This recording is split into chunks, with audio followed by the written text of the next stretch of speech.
Naman sa mga evacuation center sa Negros, nagkakasakit na. Madeline Villar, Moratillo, detalye. May ilang evacuee na mula sa mga lugar na apektado ng pagputok ng Mount Calaon sa Negros ang nagkakasakit.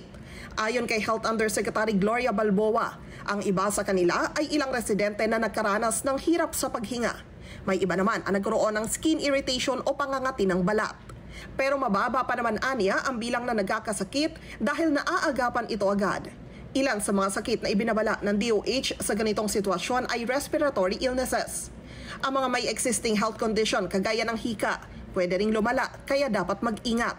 Payo ni Balboa, kung walang N95 mask, pwedeng gumamit ng surgical mask pero lagyan ito ng tissue sa loob. Kung wala pa rin, gumamit ng basang tela pang takip sa ilong at bibig.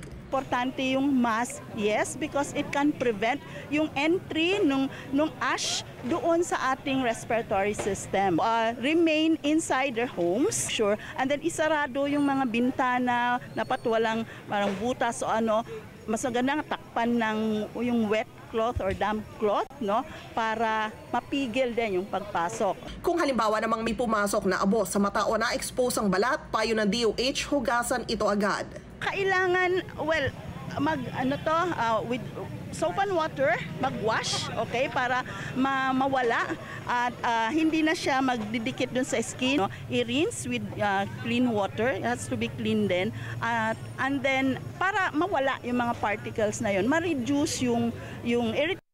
Tiniyak ng DOH na may nakapreposisyon na silang gamot, mask at iba pang kailangang supply sa Negros. Nakataas na rin ang Code White Alert roon para matiyak na may sapat na personnel sa health facilities na tutugon sa mga kailangan ng atensyong medikal. Pero ayon kay Balboa, pinag-aaralan ng Regional Health Office na itaas ito sa Blue Alert para sa mobilisation ng dagdag na tauhan sa ground level.